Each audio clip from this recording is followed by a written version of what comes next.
Hello everyone, welcome back to the channel. So if you have lost your USPS tracking number and now you are worried about your package, don't panic. There are still a few ways to find it. So first of all, you need to understand one important thing.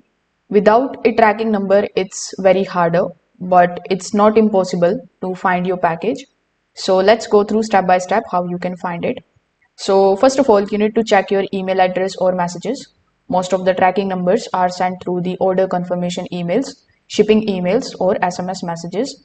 So you can search for the keywords like USPS, shipped, or tracking in your inbox. In most of the cases, you are going to find the tracking number there or the information about your package there. Now, if you have ordered something online, you need to log in into your account there. After that, simply go to the orders or the purchase history. When you open your order, you just have to simply take a look at the shipping status, the tracking number, and the carrier details. Now, if you still can't find it, you can contact the person or the company who sent the package.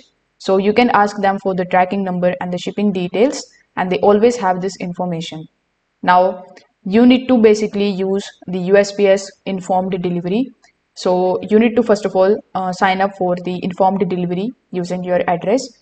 It shows incoming mail, some of the package updates. So if your package is linked to your address, you may see it there even without any tracking. Now, if nothing works, you can go to your nearby USPS office. You can give them the details like your name and the address, sender's name, approximate delivery date, and they may help you locate your package in their system. So if this video helped you out, make sure that you like this video and subscribe to the channel. Thanks for watching.